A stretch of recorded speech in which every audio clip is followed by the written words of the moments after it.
Hey, GBS Warriors, this is Trap again with Rolled 740 Inc., CIDP Killer. And joining me once again is Sarah Renee. Hey, Sarah. Hello. Hi, everybody. Thank you for having me today. Of course. So I wanted to do, I have some questions for you and I wanted to do check-in, but first you said some people had some questions they wanted to know. Yeah, So yes. I'll So, give it to you. yeah, thank you. So, actually, from my podcast, just Renee's podcast on Anchor, also on Spotify, I had a few people when I mentioned you a couple times, like from our last conversation, that just had a couple questions. Some of them are directly to you, and then some of them are kind of like we can both answer. But I'll Mm-hmm. just jump into those now. So the first question is from Jonathan in Iowa. I'm like, cool, I never met Mm-hmm. anybody from Iowa. So he wanted to know from you, Trapper, when did your symptoms start and what seemed to be the like most concerning? And he has a two-part question, but I'll just start with that. Okay. So my symptoms started last year in January. I turned 41 last January 16th. We were out at the river at a condo, just, Oh, happy drinking, belated. having a good time. Thank you.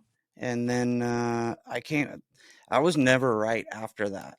And so I had COVID 2 weeks before that. Okay. And this So was let's say last year. like January 1. Okay. Yes, this is just over a year ago. Okay. So I had COVID, let's say January 1, right around there. 2 weeks later, I got negative tests, but I'm still not 100% back. But we go out to the river, and from here, driving from California, it's like 4 hours, and we go out to Laughlin or Bullhead area, and we have a good time. But I never quite felt right Mhm. after that. So it's like 2 weeks after COVID, So a I weekend guess of too much my tequila. question would be, oh, you froze a little bit there. That's okay. It'll There we go. it'll pick it up. What were you feeling, I guess? Like what I guess like what part of your body was starting to show that something was like alarming, you know? So overall, right after that weekend, I typically don't get hangovers. And right after that weekend, my wife had to drive us home. I was just way off, no energy, just completely drained. Um, and then went home a few days later, maybe a week later. Um, Mine started from my shoulders and it descended down through my body. So it's more the Miller Fisher variant that starts up and works its way down. And what I felt was just lack of strength.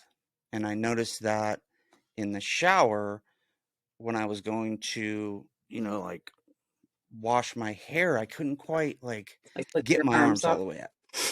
Yeah, so I'm like trying to like really like use everything I got to lift my arms, and that continued over the next few days. And then it just got worse. Like 3 days into that, and I'm like, babe, there's something wrong. Like at first I just thought, okay, I pulled something, Hmm. Yeah. it'll get better. It's gonna get better.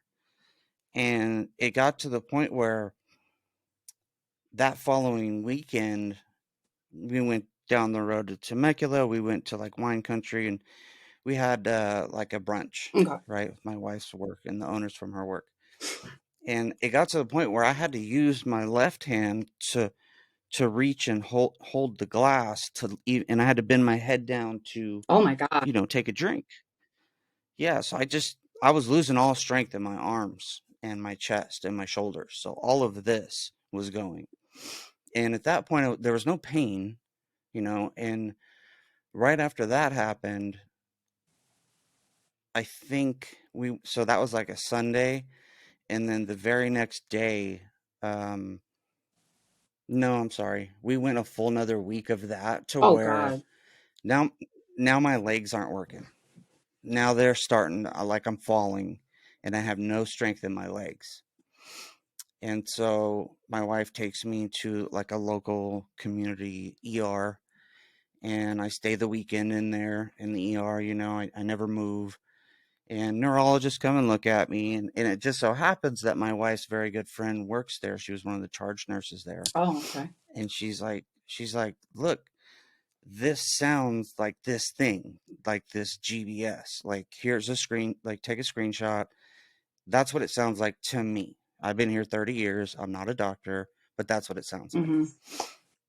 You know, ER doctors, neurologists came in and they're like, it's some sort of neuropathy, but you're stable. You're breathing, your heart's okay. So go home, follow up with your Oh God, they primary. told you to go home.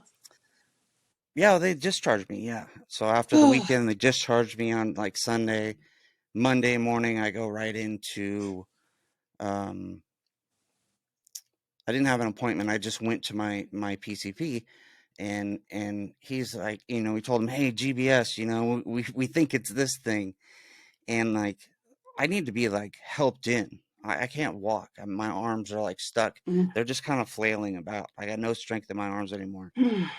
And he's like, okay, we'll give you, like, referrals to MRI places.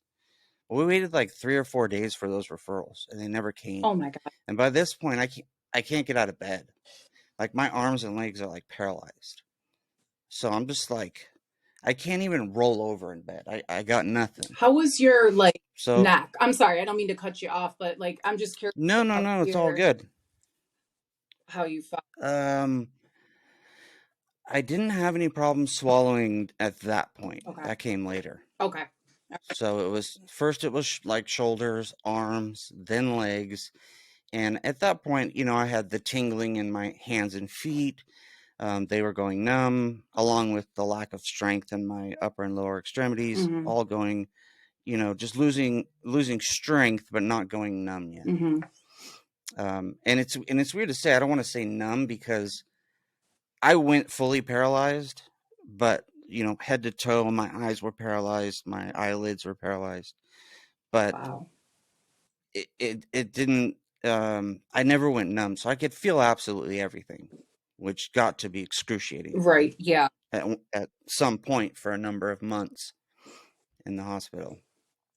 But so that's how it started, and at that point, my brother came over here and helped my wife get me downstairs, and because I already taken a couple falls, and like I was scared to get off the bed Oh because yeah. I couldn't move. And my wife, I mean, took everything she had. I'm a big guy, and like she would lift me up, and she's like, I can't keep doing this. Like, Mm-hmm. we need help.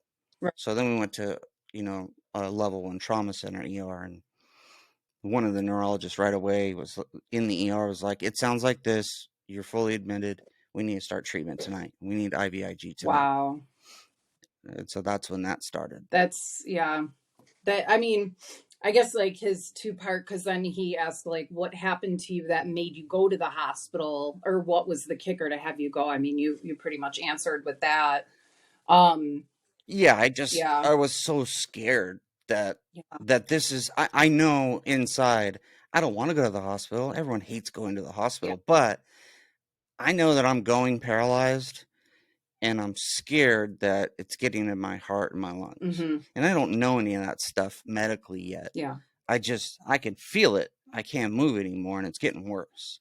Right. So at that point, it's time to go. It's time to Yeah. go to a real hospital. And even though I was born at the other one, but Yeah. no offense, but fuck that place. People go there to die. So, Well, I mean, so I went to Loma Linda, which is like top notch. yeah, to have somebody tell you, I mean, I know it was a friend, but like to have somebody tell you that this could be this, that, and the other, you would think somebody at that hospital would think the same thing and keep you. Like, I would never, that when you said discharge, I'm like, excuse me? Like, how can you let somebody Yeah, it go was a that's trip. losing feeling in their body, you know? Yeah, and it was a trip because I was still just in the hallway, like Yeah. right where you first get admitted. I'm in a bed in a hallway with drapes not closed, and like I'm looking across the way, and they're doing spinal taps like 4 feet away, like in the ER, and it's just like a trip. Mm. I don't know how to shut that off of my computer. How do I do that? Oh, you got something flashing? Well, can you hear it when my like messages go off? Mm. No, no, you're clear as Oh, day. okay. Yeah, you sound good. Okay, good. I just thought it was coming across, and it was loud. It's all good. Okay, I did want to so ask you actually before I forget, lovely GBS brain. Um, yeah, where since I you, get that all day. oh my gosh, it's the worst. It's like it's that thing where like you'll have a word on the tip of your tongue and you just don't know what it is. It drives me absolutely nuts all the time. So you saying, yeah, it's not like I'd ever want you to experience it, but it's good that I know somebody else is experiencing it and I'm not alone in the world.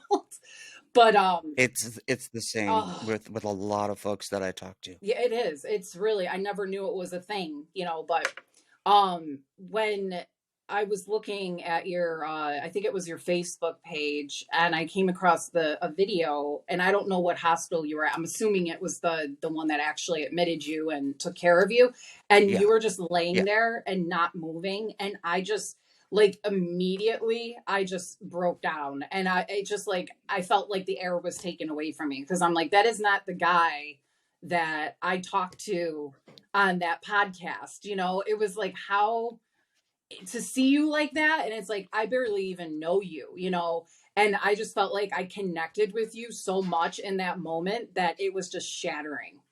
And I just, when there was a gentleman that was praying over you, and it just yeah, like, I never got to that point, but to know that you hmm got to that point, it's just again, I don't have words. Like it's so hard to see somebody, and I know like I know a little bit about you, but just like to know that you had to go through something like I did, but so much worse is terrifying. yeah. I went to the end and back for sure. And then some of those photos, I don't know, because I post them on so many different platforms. It's hard for me to, again, with the GBS brain, Yeah. it's hard for me to Oh remember yeah. where I post what. Because I try to get it out as much as possible, like to spread it everywhere. I want people to see and know, Absolutely. if they don't know, or if they're going through it, or they're starting to go through it, Mm-hmm. or maybe a family member's starting to go through it, and they're like, "What is this? We have questions." Well, here you go. Yeah. Here's as far as it can go, and the answer is all the way on one of my Facebook photos. I posted up there just like a health summary of like problems up to date, and it's just a list from Loma Linda on my like my charts that I would log into Oh, to okay. see like test results and all that. And it's not like I typed it out. It's like from the hospital, Mm-hmm. and you can just read like I think it shows you the dates of each thing on that one where it's like, quadriplegia, paresis, and lung failure, heart failure. Like it just goes down the list of like all this stuff. So yeah, I was dead. I went Seriously. like full dead, and So scary. the shit part, because I was in and out of like this world and this realm Yeah. and some other place. Um, but when I was in it, because that's one thing that never left me was my hearing, and Oh so I God. could hear things that were going on around me, and when I was with it, and so I could hear the docs telling my wife like, call the family, it's time, he's gonna die like Oh my. today. So, like Mm, I got people like family flying in, from Texas, from Arizona, Hawaii, like people are all over the place and they're flying in to say their final goodbyes. So Jesus. I it didn't. was it was pretty terrifying, and I could hear that, and they don't have to tell me that. Yeah. I can feel just how bad I am, and I haven't even sifted through. Like my mom was here, for 3.5 or 4 months. She stayed with my grandma. She would come in every other day and like switch off of my wife, try to give my wife a break, because she was there every day, Mm-hmm. working a full time job and like in the ICU with her laptop, like doing her work right next to me. Oh gosh. And so, my mom has just recently sent me, I don't know, a few hundred videos. Some of them are small clips, some of them are longer, but it's like, I need to get more up there so people can see.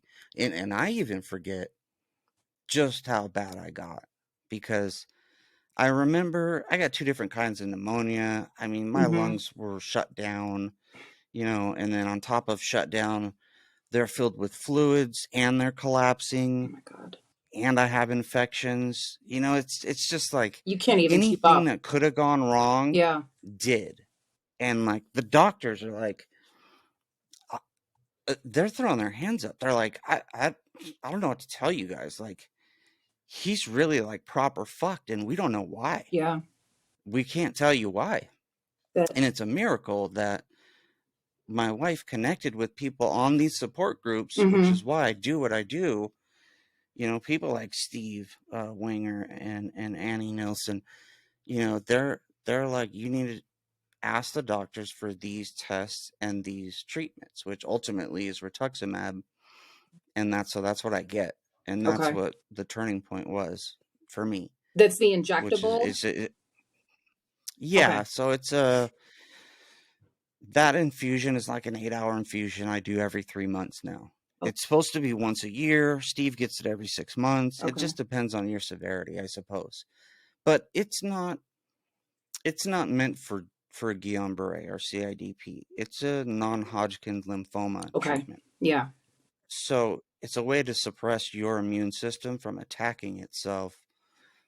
And the reason the docs didn't know is because they'd never seen a case as severe as mine. They Mm-hmm. couldn't figure out why IVIG didn't work on me Yeah. and why plasmapheresis didn't work on me. Like I had 3 rounds of IVIG, like 3 5-day rounds.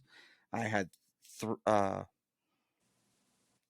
want to say 2 or 3 4-day rounds of Plex or plasmapheresis, Mm-hmm. and none of those things were working. And they just had threw their hands up. They're like, we don't know what to do. Like, we're just gonna watch them die and see what Oh happens. my God. So, like, and that wasn't acceptable for my wife and my family. They're like, Yeah. you keep testing, Yeah. keep try something. Stick them, fill them up with something. Yeah. Good. I'm glad that they kept So fighting because you really. you have to Yeah. you have to advocate, and you got to push back. Yep. You have to keep pushing Yep. because it gets to a point where they don't know. Yeah. They don't know. And in my particular case, the only other references was that they could find on the planet was 6. So it's like me and 6 other people have it as severe as I got it, and that was treatment resilient. And Wow. so that's why it's so important that they publish my case in there so that other Absolutely. people that are going through this can at least reference it Right. and Yeah. see how far it goes at what time. And then it takes 20 days to kick in from the time you get that rituximab treatment. And so sometimes, in this thing, time is super important. Oh, absolutely. Like you A- have to get after it immediately. Absolutely. And how much time you have from the time you start getting treatment, Yeah. it kind of I'm kind of seeing a trend. But like I said, I'm not a doctor. This is just from my experience Mm-hmm. and me talking to other folks that have been through it. And that's That's all I have to important. go off. Yeah. And like you said, And, it's all about you have to be your own advocate. You have to, like you said, push. Like you're constantly pushing to get something. You don't even know what that something is, but I mean, no. just like you said, my biggest I guess you could call it a success was reaching out to other people that have GBS, or went through something similar, to be able to look into, okay, well, I'm not fully recovered, what do I do now, instead of relying on a doctor to say, well, we'll see, or like I had one that said Yeah. like January 2023. If you're still feeling the same way you are, then you're going to live with it the rest of your life. And I'm like, excuse me? That, Yeah, that's the worst thing they could tell you. yeah, that's not acceptable to me. And it's like, okay, well, you're no help. So glad I gave you my copay. But it's like, Yeah, really. seriously, yeah. And it's just kind of like I've reached out to a lot of people like IVIG. Nobody ever told me I could get a second round of IVIG. They said, nope, it's one time, that's it. Mm-hmm. And it's like, okay, well, I know people on this, GBS Foundation or forum that they're like, I Yeah. get IVIG every 6 months.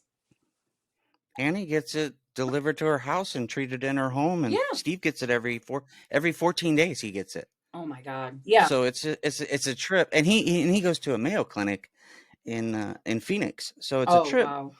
to hear, how much it changes depending on where you are. Exactly. Because what you were told, about like, you can only get this, they tried to pull that with me too, and I was like, Yeah. I don't care, because your answer when I still could speak Mm-hmm. before I got trached was they already throwing their hands up. They're like, IVIG's not working. I already had Plex. I woke up in that heart surgery where they're putting that thing into Oh my my heart. God. I woke up in the middle of that, and that sucked. That's a terrible I'm story. like, Leave yeah, that I'm like, you're like for the telling me a book. But nightmare that I feel like I had once. Jeez. oh yeah, I lived Oh, a nightmare for like 5 months. I was in the hospital for just under 6 oh my in the God. in the ICU. But yeah, that was a terrible experience. So sometimes, and I do this, and it's kind of a self healing deal to get it out. Mm-hmm. And I do that when I write. So is it going to be a book? Yeah, but right now it's just me spewing things out onto the screen. Mm-hmm. And it's crazy that I can even type anymore. I mean, you've seen the photos. Even when I started to get better, I couldn't hold my phone. I couldn't hold a fork. I couldn't even breathe on my own. I couldn't chew. I couldn't Yeah. swallow.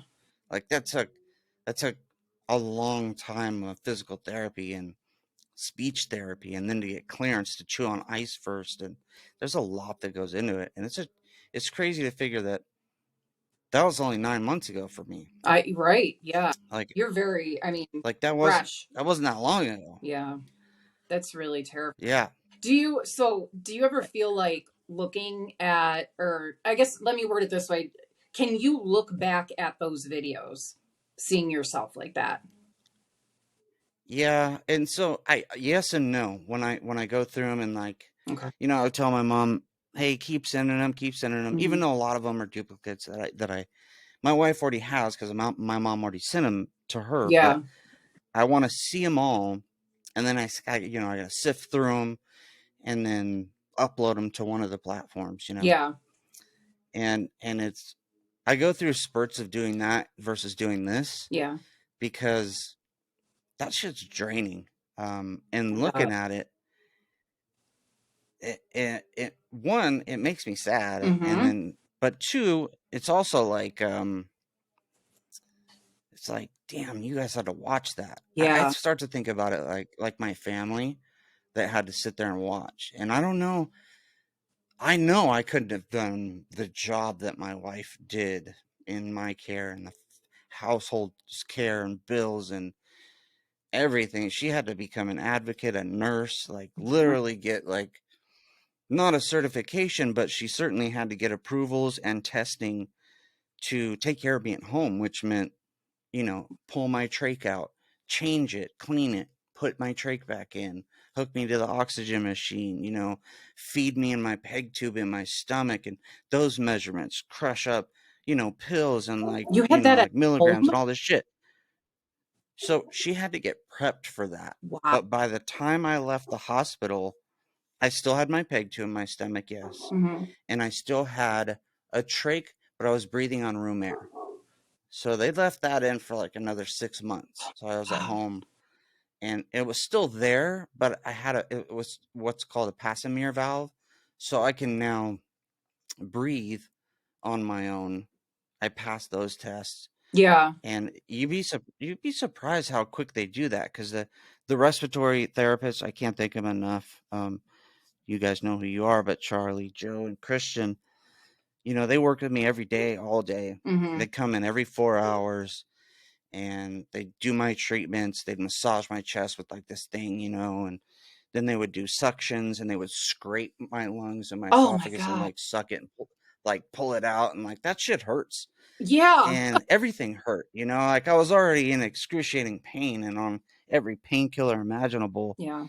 and nothing made that feel better. But those guys kept coming and kept doing the work. And after the lungs collapsing and the different pneumonias, and then you need all the antibiotics and all this shit, and then my heart rate's spiking at like Yeah. two something, then my blood pressure's down to like 5, and like they just can't regulate me. I'm Yeah. just like up down, and it was like that for months. Yeah. And I think, So it's yeah. Oh, go ahead. I'm sorry. no, it's hard for me to go back and look, to come back to what your question is. It's hard for me to look at those videos and think that that was me Yeah. because I'm watching it and I know it's me, but it's hard for me to place myself there again. No, And that's understandable. I mean, I but I couldn't think it's watch it. important to get out.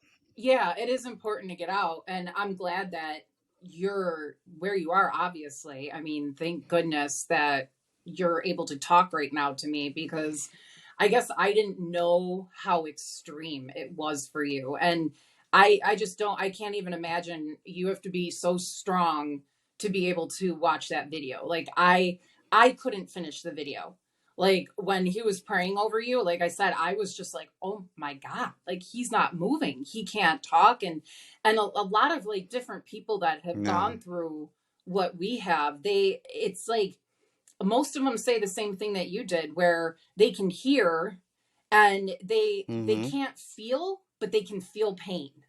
And I feel Yep. like nobody would understand that except somebody that goes through it.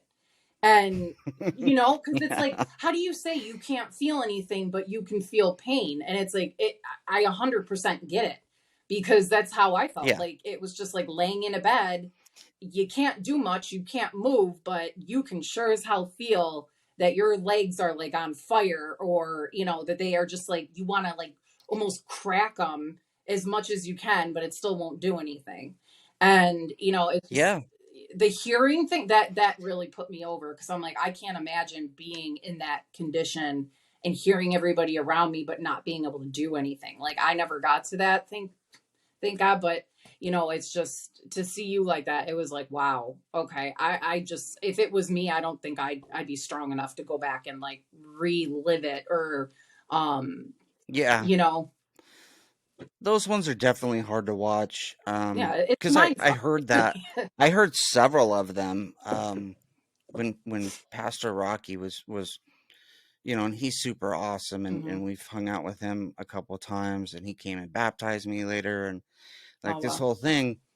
And I only heard him once, because I was in and out of like Death World, and I heard him that time, the one time when my eye opened a little later. Hmm.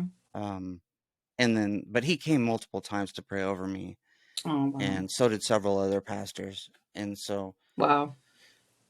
those ones were hard to watch because I didn't know about those. Oh, I wasn't, okay. I couldn't hear them. I was just somewhere else, Yeah. and so those were that was hard to watch. So I imagine most people. I mean, they have an attention span. You got like 3 4 seconds of watching a video anyway. Right. You go through and you're like, oh shit, I don't want to. Oh, this one's sad. He's praying over him. I don't want to watch that one. Yeah. But it's important for me to get it out anyway. Like it helps me. But I go through like processes and sessions of doing that. Okay, first I got to view it on my phone because mom's texted or whatever it is, Hmm.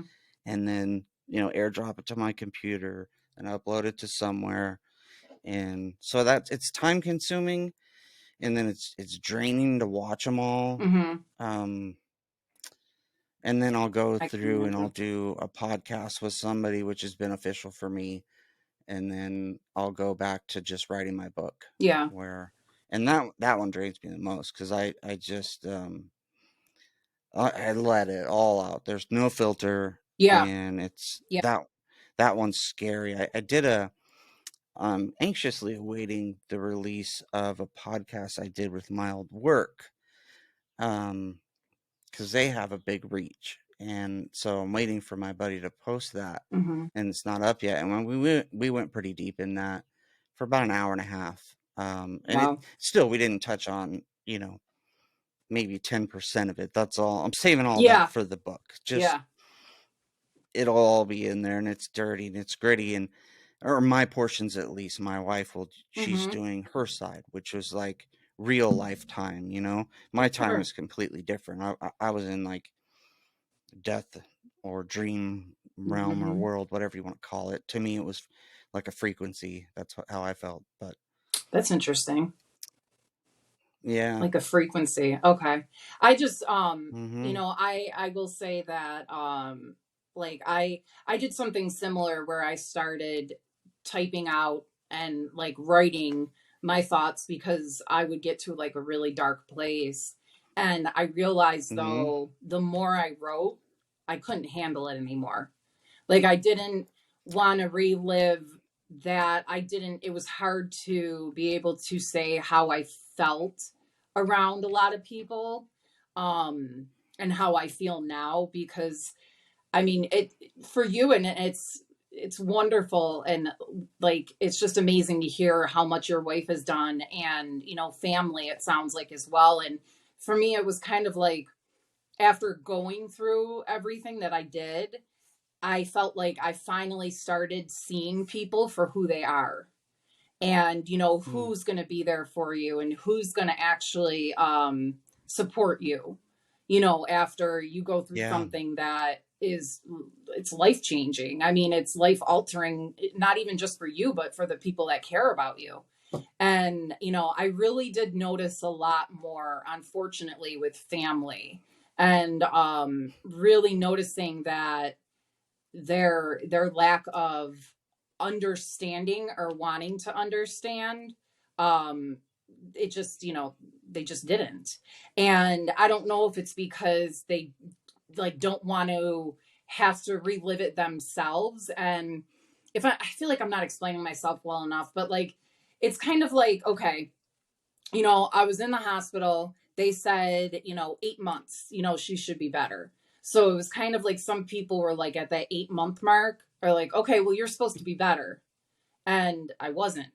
So I kind of after that, it was more of a, all right, let's live in a fantasy world and think that she's so much better, and she's not.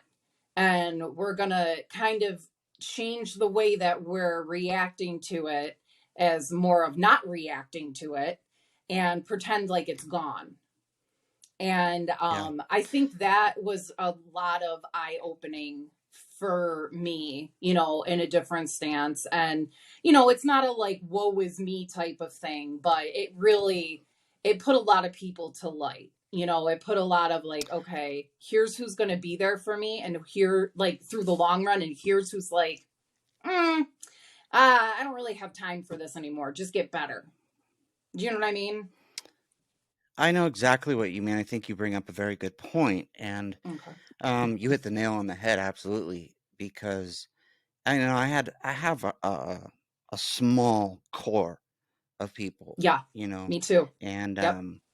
some of my best friends in the world didn't come see me in the hospital, and I get it. I don't know. I don't know if I would have been able to. I would have wanted to, but I Hmm. don't know if I could have gone and seen one of my homies from like first grade or third Yeah. grade that was like, come say your goodbyes, you know. But Yeah. some did, and they came multiple times, Hmm. and they kept coming, and there were some family members that kept coming, and my sister lives far away, and she's got three little ones, Hmm. and like she made the trip once to come out and see me, and I get that, and it's hard for her. Wow. It's hard for her day-to-day life anyway out in Texas. And but I did notice, and like my grandma came, and my aunt would bring her, my cousins would come, and but there's a different sort of dichotomy with that side of the family, my Hmm. mom, and it's a whole, family's just a mess anyway. Hmm. Yep. We'll just leave it at that. So Yeah. family's a mess to start with, Yeah. right? Exactly. And then you throw something like this into the Yeah. mix You throw a where wrench into that and see now what happens. there now there's like different sides. So like my folks are divorced Yeah. and Mine both too. remarried. And so now you got these guys got to coordinate all through my wife, because only two people can be in the ICU at once. Right. Okay. So she's coordinating days of like, and she's got like different groups of texts, right? Like, Hmm. okay, this is like mom and dad and stepdad and stepmom group, and then like brother, sister, like, and then them in that group. So they could, for updates and all that stuff, and who could visit on what day, Hmm. and like try to quarterback all that shit, which is Hmm. a disaster anyway. Now these people in the same room with each other, You're that like, they don't no. exactly get along anyway, and then You poor I have my soul. own feelings about all of it Yeah. too later, Yeah. and before and later. So I have my own feelings about that. Yeah. So then I feel. you got a core group of a couple friends that come, and you've got like some family that come Mm-hmm. and they visit and they want to be there, and like they would like rub my legs, or like sometimes some of those treatments like Plex, that just it turned my body like it was like somebody dumped itching powder all over me Oh, and like turned me to fire. And so like my whole body's broken out in like welts, and I'm like red as shit, but I can't move. And so like jeez. like at that point I'm communicating on a board that my wife's cousin brought in, and I'm like looking up as yes. So like try to spell how you feel or what you need, or if you're in pain and where, by looking up for each letter. And then let's say somebody fucks that up, Right, and then right. like go to the next line too fast. Now, not like you got to go back. You gotta go back. You can't do anything but move your eyes up. That's all I got. I can move my eyes up at that God. point before I go Right, fully right. paralyzed and I'm like dead, right? So that was hard. But let me get back to the family thing, because I just think it's too overwhelming to do again. Because when I got out of the hospital, Yeah. we had a gathering, like a welcome home kind of thing, and it wasn't big, but it was all those people that like came Yeah. normally came to the house. But like I said, some of those sides don't get along anyway, Yeah. and so You're like, you don't want to put them it's in the like, same state almost, let alone yeah, the same room. and exactly, Yeah. and but also they just went through this, you know, awful experience themselves. They had to watch their son or their cousin or their brother, go through this, and like to the end, like Yeah. all the way to the end, and come back and fight all the way back. Yeah. And now it's like you said, your 8-month mark, right? You Right. should be better by Yep. now. But I didn't feel like that, because I was so far gone that like it was a miracle that I was even like the hospital itself, this ICU, the whole neurology department there are coordinating with the neurology department in Los Angeles at Cedar Sinai and Mayo clinics out in like, I don't know, Wisconsin, I think. And they're all communicating, trying to figure out treatments for me and how, like what's wrong with me. Mm-hmm. So like all these people, they had to do that to get me where I'm alive still. Mm-hmm. And then I magically come back to life, and now it's like I do my rehab, 2-week rehab, still in the hospital. I'm just at a different part of that hospital now. Okay. And my wife gets clearance to take me home. She clean me, bathe me, feed Yeah. me medicine, take out the trach feeding She's your, tube, the works, right? yeah. Yeah, she's a superstar. She, like, I don't know how she did it or still deals with it.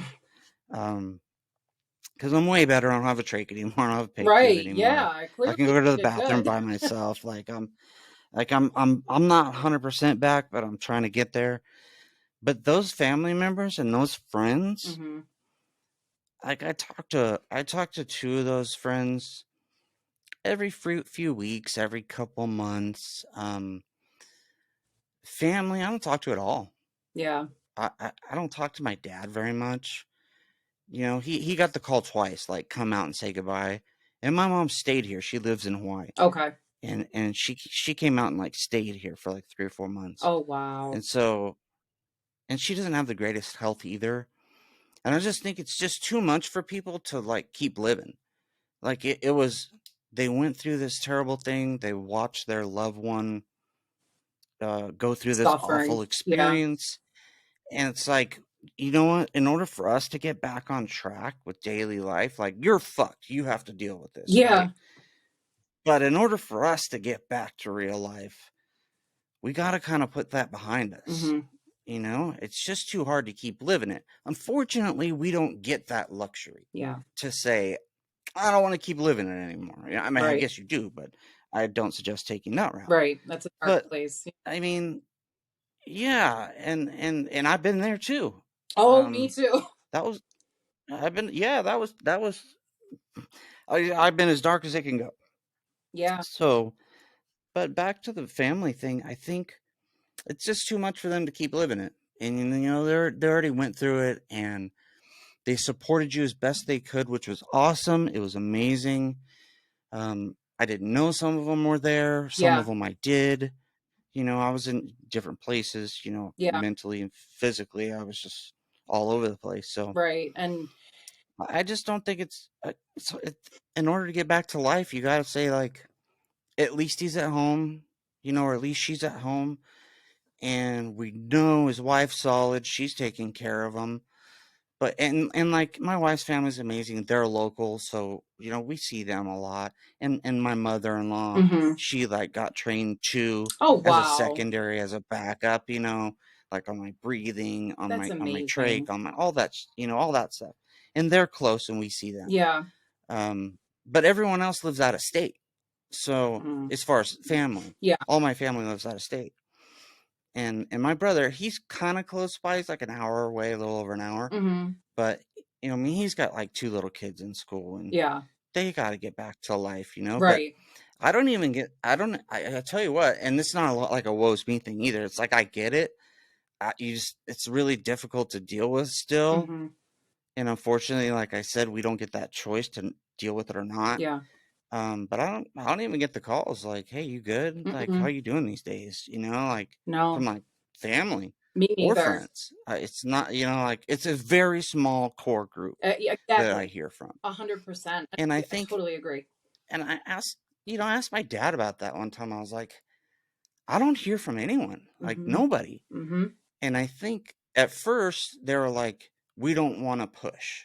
Because at one time everyone was pushing too hard while I'm like in the ICU going through all this stuff. They're like, what can we do?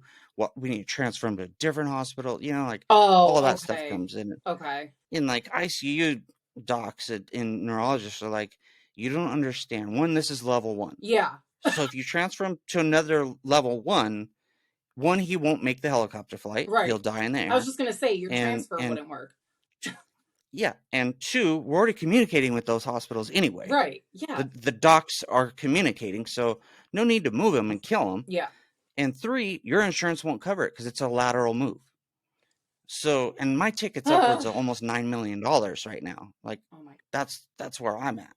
that's insanity. So it just, and like, but that created an argument, a fight between Yep. the families, like both sides of my family, hmm my wife. They're like pushing her to go somewhere else, and they're just not listening. Yeah. They're like, didn't you hear the doc? Yeah. He Didn't you can't hear the go. guy that knows what he's He, doing? Like, hello. yeah, Yeah. it is as much as humanly possible. Because then I go back to the other stuff where like I'd rather talk to you than a doctor all day because you've been through it. So it's hard. Yes, they can say, okay, his body's not going to make that trip, right? Right. But when it comes down to talking about actual Guillain-Barré hmm or CIDP, I'd way rather talk to a survivor or a warrior Oh because yeah. that's what they are. This shit is not for the weak at all. It's hard and it's forever. I talk to people that have had this 40 years Right. Yeah. and they're still It's not back, scary. So it's surprising that they gave you like a mark, like an 8-month mark It, where yeah. you're just magically going to be better by then or not. right. And that's it. Right. And it's crazy because like when I was in the hospital and they gave me that 8-month mark, that was like a neurologist that I couldn't even tell you his name. I could tell you what he looked like, but that's about it. And his like 8-month period for me to get better was after the IVIG. And I remember continuously asking because I'm like, how effective is this IVIG? Like, what's the percentage that, I mean, I didn't say that at the time, but it's kind of like, what happens if it doesn't work? And his thing was, well, it works 80% of the time. Okay, well, what about that other 20%? Like, what if I'm right? It's Yeah. like, what if I'm in there? Like, what do we do then? And he's like, oh, you'll be better. You'll be better. And I mean, he was trying to say like 4 to 6 weeks at one point. But once they did that IVIG for the 5 days that they did, I wasn't 100%. So it's kind of like, all right, well, where's that Mm-mm. doctor? Bring him back in. What are we doing? And, they had to, release me from the hospital. And, it's like after that, it took me a long time to realize that I didn't have anybody that had answers. There was, Yeah. there were no doctors that said, here, take this magical pill and you're going to feel better. You're going to feel normal again. And, I like to use the word normal because we don't feel that anymore. It's like, it's kind No, of like, normal now is just pain. right. You feel maybe a little bit better, on some drugs or whatever it is they give you, but you still don't feel like yourself. And it took a while for me to really get in that because my 2-year mark is in August. So, still having to go through this and realizing that like I'm a totally different person than I was last year around this time. Last year around this time, I was getting Yeah. my second round of IVIG. And did it help? I don't know. If I didn't get it, would I be worse? I have no idea, and nobody can tell me. And That's I'm sorry, I no, didn't no, keep no, you're going. okay.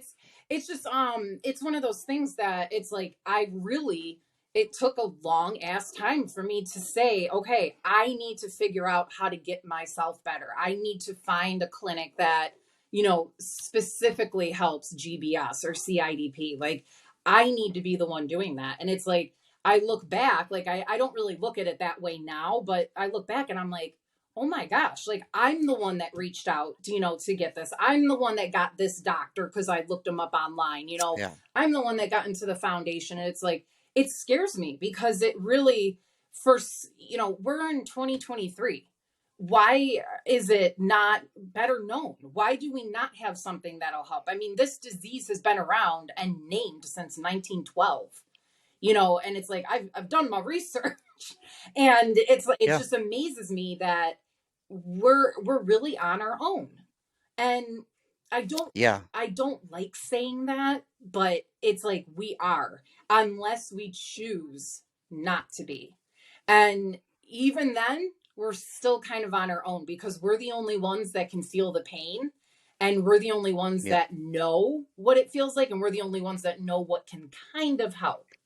So it's lonely. I think it's lonely, and the answer is they don't know. Mhm. Um, there are a few select people in the world that do Yeah. because they choose to make it their like their job, their dedication to focus on this thing. Yeah. And there's a few of them. And I know you found a good person. Yeah. And Dr. Lewis in LA at Cedar Sinai, he's one of them. Yep.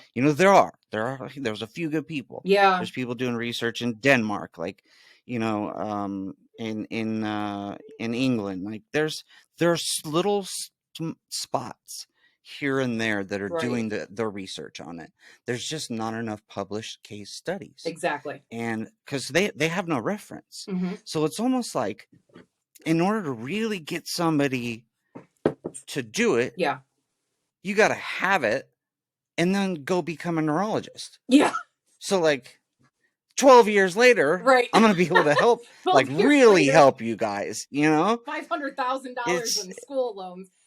yeah, like you got to Yeah. start from scratch to be a doctor after you get it. Yeah. And good luck with this memory, anyway. So my it's my short-term memory, actually. Yeah. It's a trip because I start to remember things from way back. Mhm.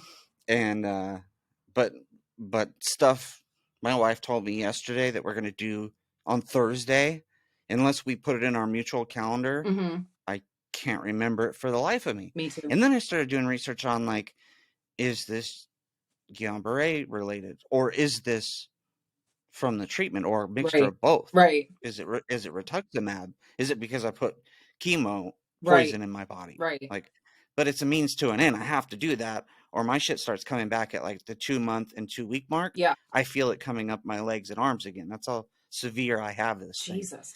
And here you are, like you just said, 3 different things that you're doing to try to get better, and nobody has an answer at the end of the tunnel to tell you like this is why you're losing your memory.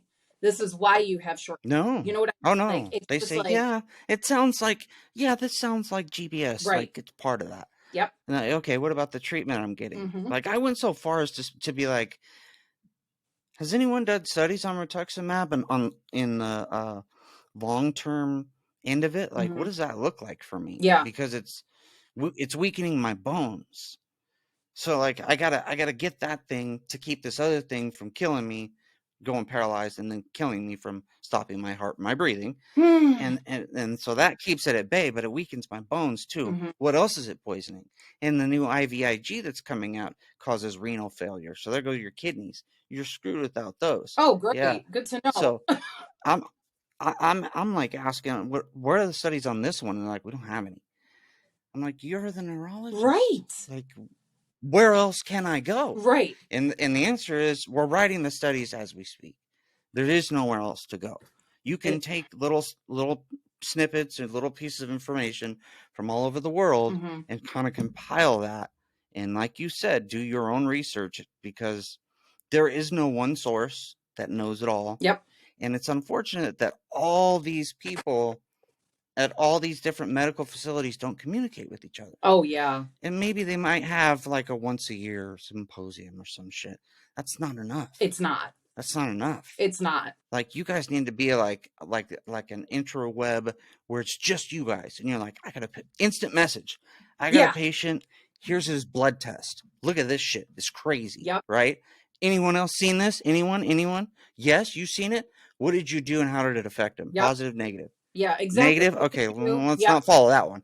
Let's try something different. Yeah. Let's angle it this way. Let's try this. A Yeah. different plan, right? Absolutely. And see how that works. Like, we need more communication like that. And so, Absolutely. you know, And I'm glad that you said that about the blood work, because one of the things that I never understood is, like, I'm constantly getting blood work done, and it's usually like, based off of my like primary or whatever, just wanting to see it before, I come in for an appointment. And at times we don't even talk about the blood work, but I'm thinking, I'm like, why isn't this going to like my neurologist? Why isn't this going to my mhm. physiatrist? Like, why isn't this well known? Like, hey, we should probably study this and see, like, what is it that is, common with anybody else that had GBS. And, I've even Yeah. reached out to like the GBS CIDP Foundation. I haven't heard anything back yet, but, I'm sure they're extremely busy, but, I would love And to. getting worse. Right. And it's like, It's getting worse. it is, there's more people. There's just so many more people that are coming out of the woodwork that are getting GBS. And, I've seen so many articles, and like my friend from Sweden that, I've kept in contact with, which I met through the GBS CIDP foundation, she's sending me articles of stuff that's going on over in like Sweden and London and all this crazy stuff. And it's like, why isn't this being like just taken and looked at and studied and researched more? And like, why wouldn't somebody that I reach out to be like, hey, if I can send you my blood work, I'll do it. If it's going to help somebody else Mhm. in the long run, absolutely. And it's just like, I either Yeah, I don't get a agree. response, or it's like, okay, so where do we go from here? It's like, that's the only thing I can think of to do on my end to help. But if there's nobody on the other end that really wants it, then forget it. And it gets so frustrating at times that there's just nothing. And like, I give kudos to my physiatrist and actually my physical therapy, because if it wasn't for him like looking at different angles and different things that could have been attacked by the GBS, which is the way, like, even the way to explain it, like, even when I get sick now, like just a normal common cold or flu or anything, Mhm. it's attacking. Like, it's almost like my immune system is doing everything possible to make other things go wrong in my body. And he was the one to kind of like bring that out and have me look at it from a different light. And I'm like, okay, this is new. Nobody's ever said this to me before. And it made things make sense. So they weren't as scary, because like Yeah. he was giving me steroid injections. And yeah, it was great. Like last year, we did one in September and one in October. I can't remember if I told you about this. And he basically, just wanted to see if he could help my L4 and L5 discs in my back. And, over time, I did start to feel better, but it got expensive. Like, he's in New York City. That's 8 hours Mhm. away from me. And, it's like we had to stay overnight, because after I got the injections, I'm supposed to lay down for, 24 hours or something. And it was just, it got to be way too much. And now it's like, okay, well, I'd love to keep doing it. Was it helping? Mm-hmm. Maybe, but it still wasn't curing anything. And then I look at it as, okay, well, what am I supposed to do? Go every month for, a steroid injection? And, nobody's supporting it. There's not like, the GBS Foundation, nothing against them, but like, it's not like they're funding us to get better, Right, trying to right, right. cure through us. So, and I've asked that too. Like, do you guys have any support, when it comes to this? Because I'm not just trying to get a free handout. I'm trying to get better so that I can tell other people what route to take. And, Yeah, exactly. it's like, it's not just about me anymore. It's about, I don't want anybody to ever go through this ever, like, No, no, no. Yeah, my shit's it's far from over, but like hmm that hard part about it of going through that initial scare yeah, and that whole thing of being in the ICU, that part of it's done for me. good, I'm on a different, journey and trajectory now. good. And it's funny that you brought up, you get your blood taken all the time. You know what's crazy? I just got my blood drawn for the first time in nine Oh, I months. lost you for a second. Like once I left, Where'd you nobody ever go? was like, we should check on you and see how you're doing. That just didn't happen. And the Wow. only reason the neurologist did it is because before they could publish the case, the publication was like, well, we need a follow up. How's he doing now? In order to say like this treatment works or doesn't work. Right. Okay. So they ordered it, but nobody ever talked to me about it afterwards. It's like, what does this mean? Like you said, what Yeah. does this mean? And it's funny because then I had a video doctor's appointment with my rehab doctor, hmm and he's the one I was like, hey, did you see any blood work come back? Because neuro ordered it, but I haven't seen it. He's like, oh, hmm let's take a look. Yeah, it's all right. Yeah, it all looks normal. And I was like, okay, it looks normal. So, What does that mean? Yeah. I'm good now, I guess. It's I like, don't wait, know. what is normal anymore? It's like, okay, thanks. But I mean, I But guess they at least a couple of, did yeah, that. I'm glad they did it and it's normal. Yeah. So there's that. But you said a couple of things that resonated with me. Like, why isn't anyone doing it? I think the answer is they're overwhelmed. Yeah. They're like all around overwhelmed. If you go to Sorry, I'm a trying. hospital, a doctor's office, Mm-hmm. an ER, they're just overwhelmed. Yeah. And I think that's been the case, and it's exponentially worse than it was before COVID. Oh yeah. And then there's a whole bunch of links and ties to COVID causing this, Mm-hmm. which is it's right in my case study that I have a preview and an NDA right here in front of me, and Wow. caused by COVID. That's what it Really? says in this case study. Yeah. So and I have friends out there that are doing internal research for me that are in the medical, industry, No, and but they're that's trapped. You awesome. wouldn't believe it. It's crazy as shit. We got to get together. We can't do it over the phone. Like we got to link up and see the real facts of like what this thing is doing to us. Yeah. So, and that's a whole nother, and I don't know if you're friends or if you talked to Steve Winger, or heard his story, but No. he's a real good one. A friend of mine that I found or linked up, or my wife found on the GBS CIDP International Mm-hmm. Foundation International.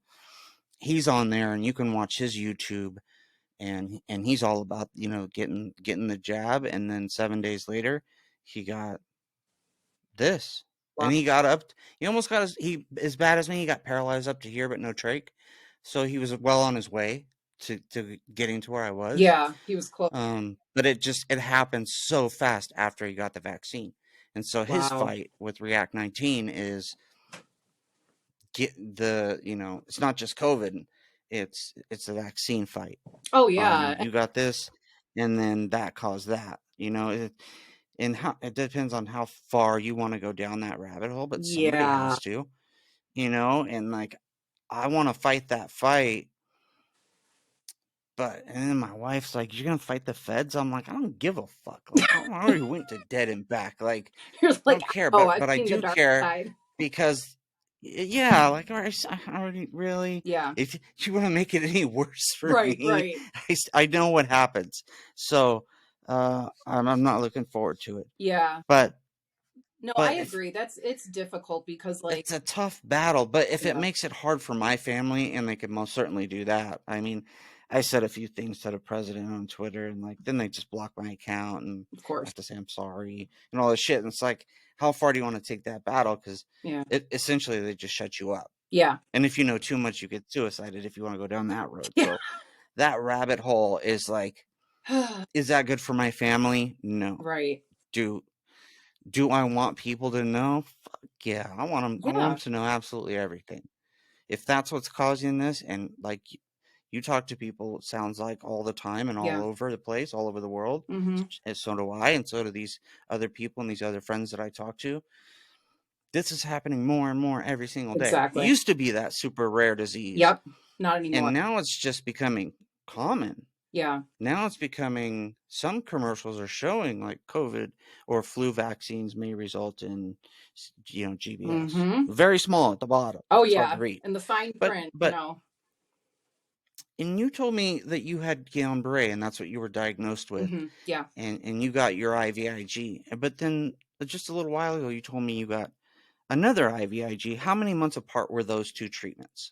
So, let's see. So August, December, January, February. So about actually 8 months. Yeah, so it was 8 8 months. months from the So, last time I got it. Yeah. and nobody categorized that as chronic. Mm-mm. Like you need treatments I had to do it. every so often, and you're getting IVIG. And is that a 1 day thing? Is that a 5 day No. treatment like So, before? Or yeah, so I had the same thing. I know you'd mentioned that somebody was doing it too at their house, and I had it where mm-hmm. they sent everything here. All the treatments, the whole thing. It might as well have been a hospital in a box. And they set me up in the living room because I had a bed in there originally. And Yeah, same here. I would have a different nurse come out every day for the 5 days, and they would just set me up and let me sit there for a couple hours while it went through. And I mean, Mm. of course, I mean, why wouldn't I afterwards get an infection in my hand? It's like it's never, just Yeah. something simple. And yeah, I mean, afterwards, like I said, I still don't know if it helped, but I don't know if it didn't help. You know what I mean? Like So you never felt like you got better right, after your right. It treatments. wasn't like the first time. Like the first time, I could tell that it was starting to relieve some of the not the numbness, but I would say the weakness of my legs. Like I did Mm-hmm. feel like I was Mm-hmm. starting to get a little bit of strength back when I was in the hospital. Yeah. And definitely I would say by like the third day was when I started to feel a little bit better. And then by the fifth, I was like, okay, this is not bad, and after I was able to, get up with the help of the PT in the hospital and kind of move around, it was like, Yeah. holy shit, this is working.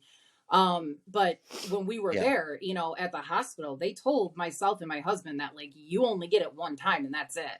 So Yeah. I've heard that yeah, too. and I was just, for me right away, I'm like, no, that's bullshit. There's no way that nobody else has ever gotten it more than once. And if it's something that's going to help, why wouldn't you do it more than once?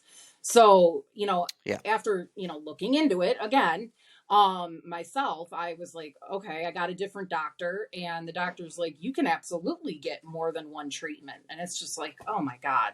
It's you Mm-hmm. just Mm-hmm. don't know who to believe or who knows what they're talking about. Right. At least it's not like they're trying to steer you wrong. It's just they don't know. No. Yeah. One, I think they don't know, and, Right. and two, I almost feel like they're kind of covering themselves. I mean, you don't want a malpractice suit either. Right. Like, Yeah. so far the treatment says you get it every, let's just say 3 months, Right. whatever it could be, safely applied at the 3 month mark, Mm-hmm. or whatever it is. Yeah. I'm just Whatever making your that number insurance up, but allows. that's, Yeah. yeah, whatever insurance will pay for. Yeah. That's when we can successfully and safely administer that Right. to a patient, and it can only be done once, and then you'll be better. And because they told me that same shit, and the first time I felt amazing after Oh. it. I was like, I'm back, like, Oh because wow. when I went in there, my arms and legs were like paralyzed, and Yeah. I'm flopping around on the bed, just my trunk really, and my head. I saw strength in my head, my neck, and my head. And like, I went home from that ER, that second ER, after the first round of IVIG. Oh, It wow. didn't do it. Okay. It lasted 2 days, and then I just collapsed at home, boom, on my face. I Holy. fell out of a chair and just well, I fell multiple times. I just collapsed, Yeah. and right back to the ER. Then second round of IVIG, because they're like, well, you can only give it in like within, like 3 months apart. I was like, shut the fuck up. Oh, Give me more. Like, that thing didn't work. All right, I'm way worse now. So right. give You're it to like, me again. hello. Did it again. I'm getting worse. Yeah. Third round, yeah, let's try it again. Third round, I'm getting worse. Now I'm just like, now just my head and neck can move. I'm back to like paralyzed up to here again. What the? And I'm like, what else you got? There's Mm-hmm. got to be something else. And then that's when they did like injected through my groin area, put those 20 gauge center line or central line in my veins, and then Mm-hmm. they did the first round of plasmapheresis. It just got worse.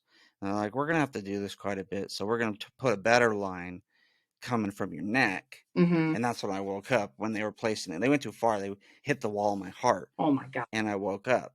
But at that point, everything was paralyzed by my eyes.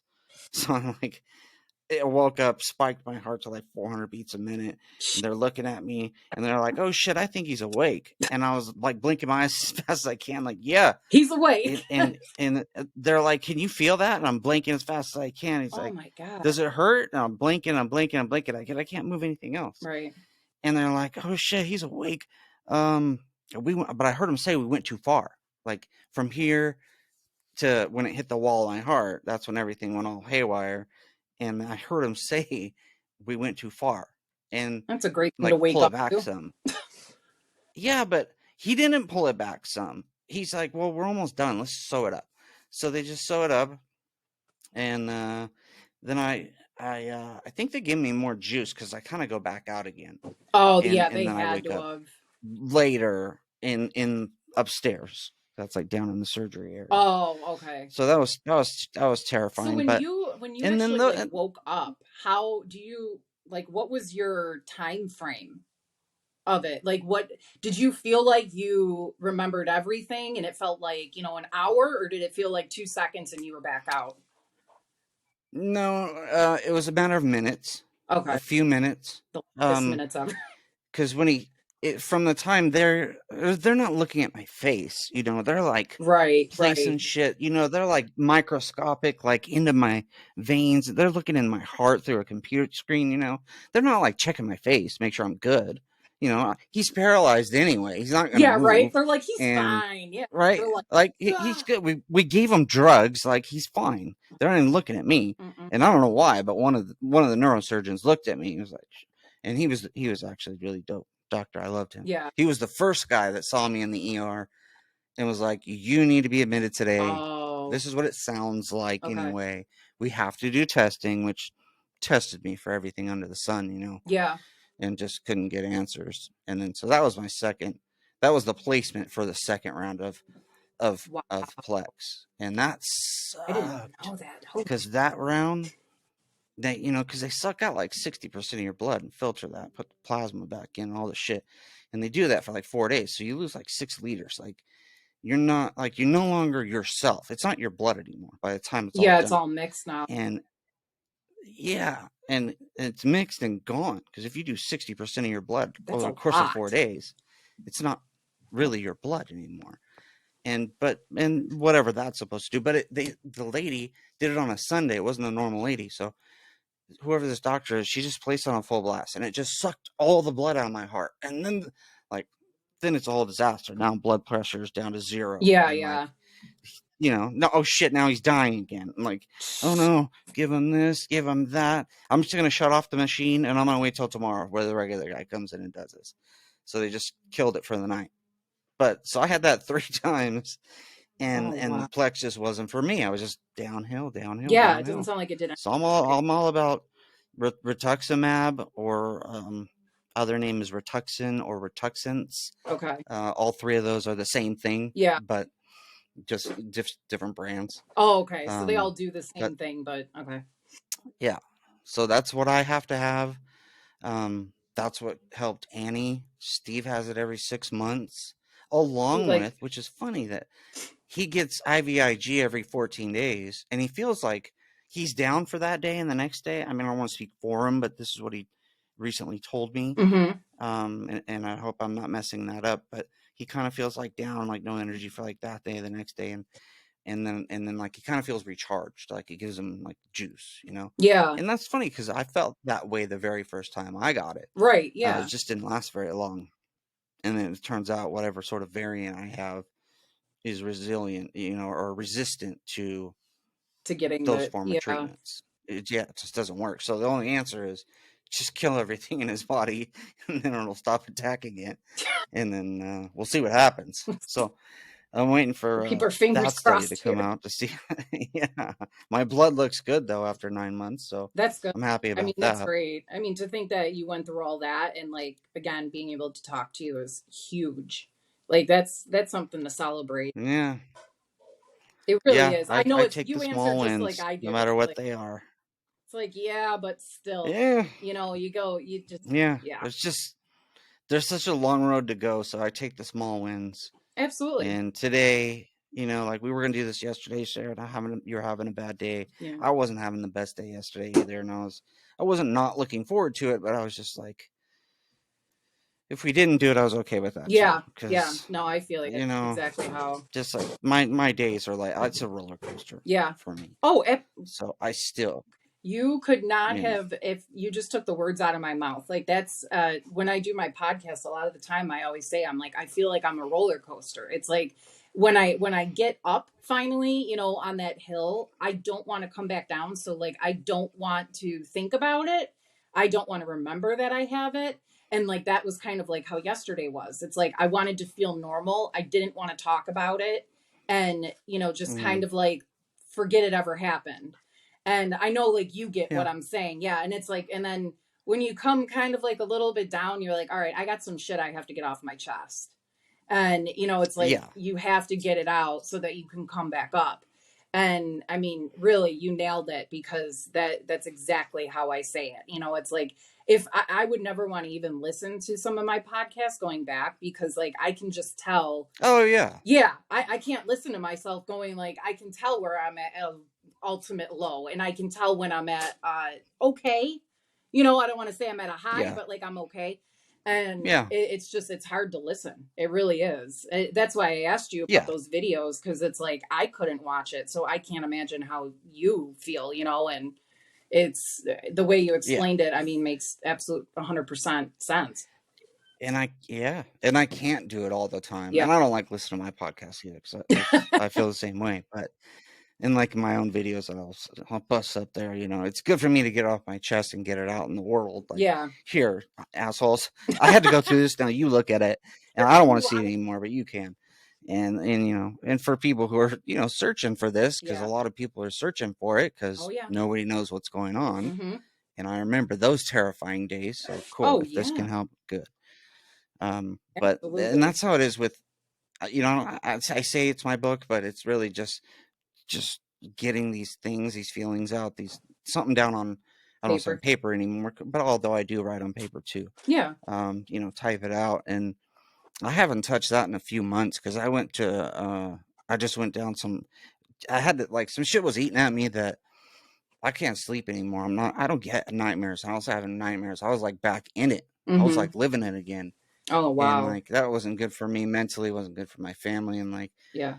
I was just in a really dark place, and so getting it out, getting that much out is only I think I don't even know the type font, but I like the way it looks. So Mm-hmm. it's small, so it's only like me. It's just under 10 pages, Okay. and like those 10 pages, getting that out of me allowed me to not pick up that book and look at it or for like the last 2 months. Oh wow. And I'm Yeah. almost scared to get back into it because Yeah. it's going to bring up some really ugly things, Yeah. and not just in the hospital. This is like beyond the hospital. This is the realm that I was living in while Mm. family's watching me and saying goodbye And over you can hear here. everything. And yeah, I can hear everything for some of it, Oh. and then I go to where I know it's time, right? It's time. I'm at the end. and that's a really shitty That's place to be. terrifying. Yeah, that's So it's in order for me to get it out on the pages, I have to go back into it fully, and I know I have to do it, but mhm. I've been procrastinating, so I need to get back to it. It's got to get done.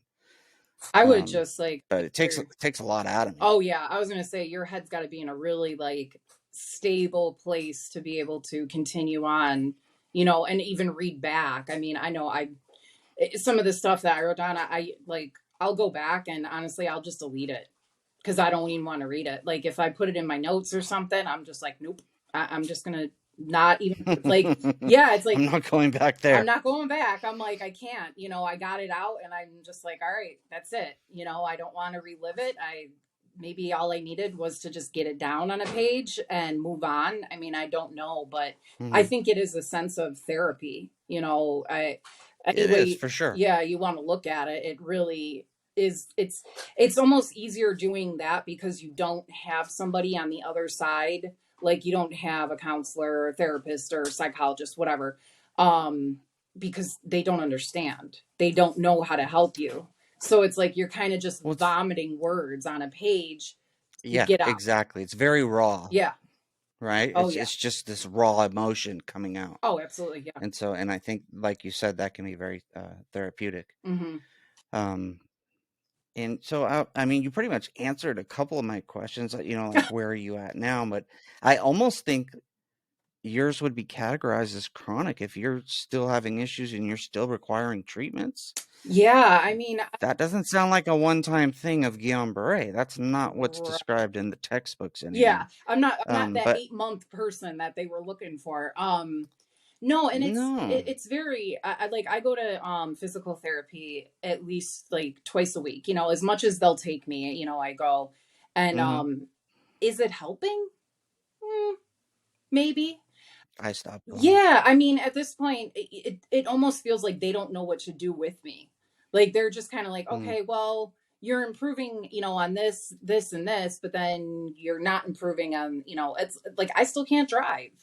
That's one of the things that I mm. miss the most. Like I miss cars. I love I cars. was going to ask you about your productivity and your limitations. Like, Yeah, what can you do? What can't you do? yeah. Where are you at after your 2 year mark? You said was in August. Yeah, it'll be in August. Yeah, this coming August Hmm. will be 2 years, and it's like I'm at the point where I'm kind of antsy because like I mean I grew up with a bunch of motorheads and like all I want to do is drive, and like one of the things my dad went and just ordered a new Chevy truck, and I was like, can I go? And it's like, and when we got there, I was just so excited to be kind of surrounded by what I was used to. And it felt Hmm. a little bit of normalcy. And then my dad goes, oh, do you want to take a vehicle for a test drive? And I just like looked at him and I'm like, Dad, I can't drive, and he's like, oh, that's right, and it's just like, because any other time I would be like, yeah, yeah, let's try this, or yeah, let's do this, and it's like that's still something. It's like after all therapy, nobody's really tackled that. And that's one of the things that like I really want to be able to do. I don't know if I've been very vocal about that at this current PT place, but I will definitely say like one of the biggest improvements that I've seen is my balance. I've noticed a Hmm. lot more that I'm like not afraid of like not knowing if I'll fall. And I know you know what Yeah. I'm talking about. Yeah, it's like you're not sure. I know I'll fall, so I just Yeah. accept it. My balance is shit, so I walk with a cane now. Oh, well, So I just geez. accept that I fall. I trip all the time, but I've been driving for months, and but nobody said I couldn't. And like you, Oh. I was very much like I need to get back to like living and driving, and Mhm. it was super dangerous. Obviously, I had no I was business gonna driving on the road. say. My family's like, I did it when nobody was looking. Oh my My god. wife wouldn't let me go drive. Oh my god. And same with walking up the stairs the first time. Like, I wait till nobody's looking, and Yeah, I then can't even do off the I go. And and yeah, that's and where like that you know, like it's like a give or take type of thing because like you said with the stairs, like I can do stairs if I'm staring down looking at hmm every like step I make and I'm holding on to something. Like, yeah, sure. That's a big improvement from what I was. But, I still don't have that like that control over my feet.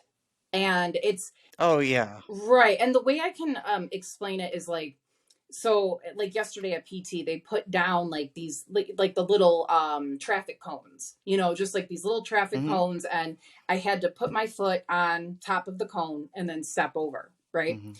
And that definitely tested my balance. There was a couple times that I lost it a little bit, but nothing extreme.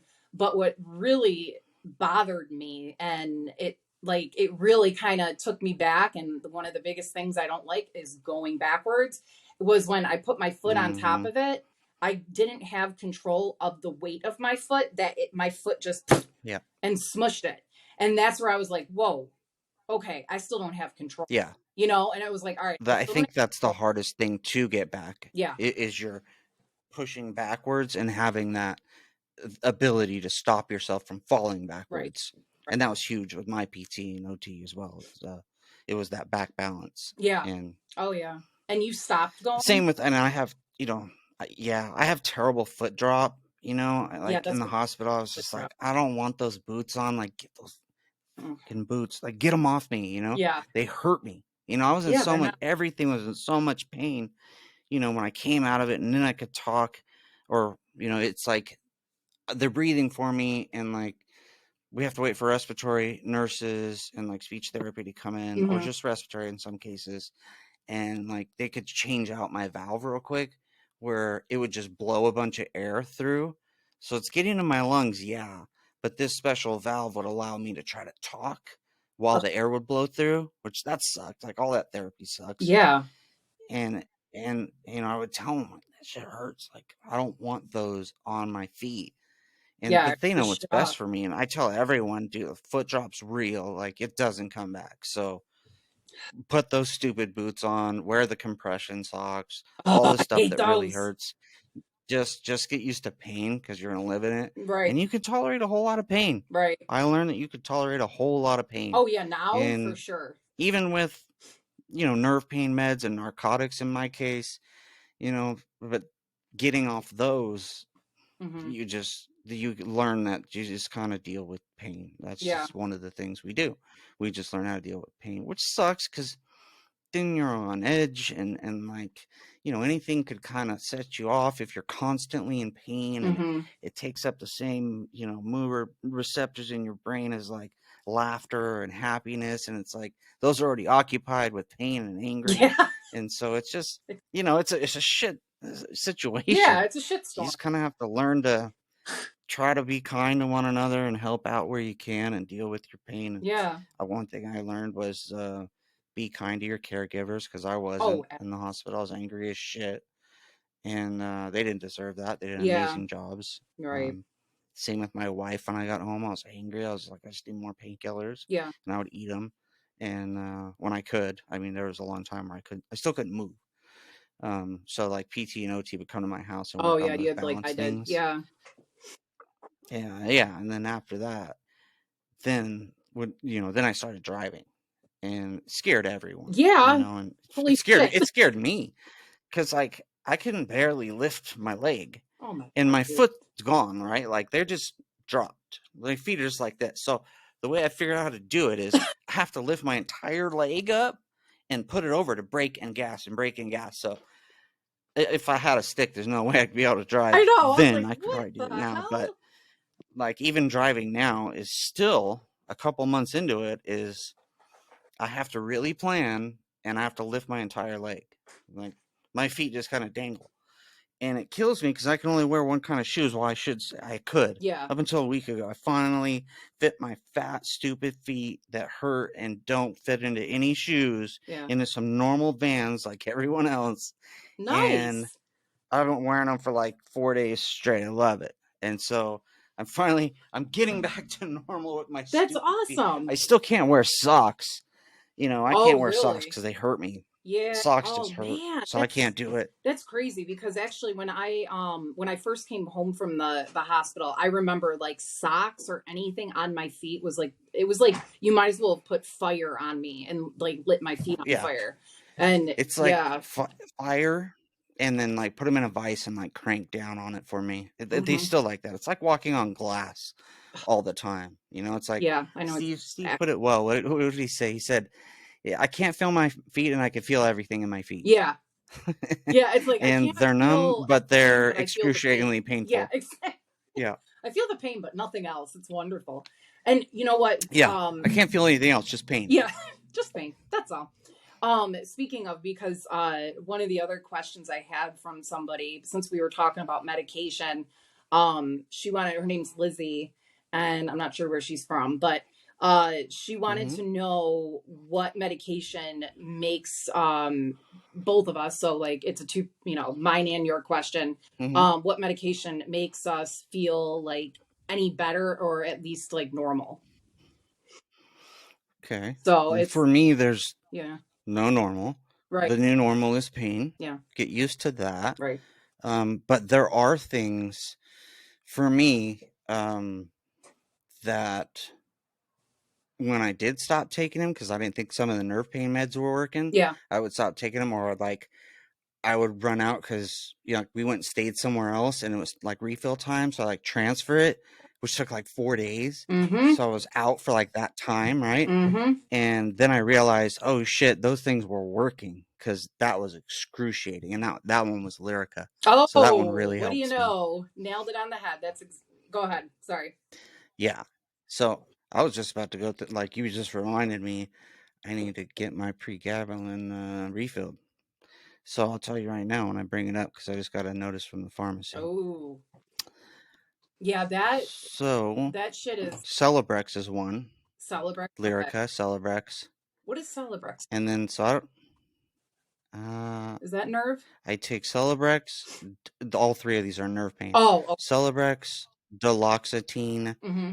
and pregabalin, which is Lyrica. Mm-hmm. So those three are my three nerve pain medicines. Dosages are maxed out as far as they go Yep. on all three of those. And then for on top of that, so when I was in the hospital, I was in such extreme pain that I mean, I was on, fentanyl Mm-hmm. patches on top of dilaudid injections with oxynorcos Oh my and God. and every e- every Make it narcotic at the fine. same time, Yeah. all at the same time. And so you should see that video where my wife's like, "You're not, you didn't respond." Like I was just so out of it, and Yeah. obviously it was too much. I think they had to give me Narcan that time and reverse it. Oh God. Um, yeah, so that was a disaster. So then it went from all that stuff Mm-hmm. to 2 weeks of recovering in rehab at the Right. hospital, and and they're like, you got to get down to like this MME, which is morphine milligram equivalent, and right now you're at like 280, and you got to be at 60 a day to leave here Oh my and take God. those whatever meds. Yeah. So I had like 4 or 5 days to figure out like what works the best. So take me off this, give me that, switch that. Let's switch the milligrams of this. Let's go with 30 Mm-mm. millioxys on this. I want Roxy's 10 milligram every 6 to 8 hours. Like they kind of put me in charge of my own pain regimen, which is terrible because I love pills when it comes to narcotics. So, Right. so it's awful. Like Yeah. Something to here's make you feel good. Yeah. a guy who really deserves to be on this stuff and Yeah. should be on this stuff. He's got chronic pain syndrome. He's got all this shit that's for the rest of his life, Mm-hmm. but has a problem saying no to those kind of things. So that's another thing I battle and deal with. But I don't take any of those anymore for Oh that wow. reason. Okay. Um, but that did help for a while, but it really just masked everything. Yeah.